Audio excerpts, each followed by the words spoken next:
తెలుసుకున్నాను, ఏది నా సొంతం కాదనుకున్నాను.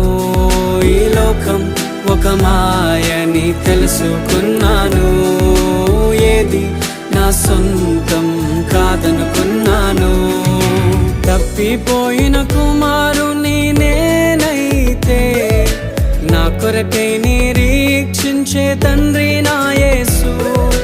తప్పిపోయిన కుమారుని నేనైతే, నా కొరకై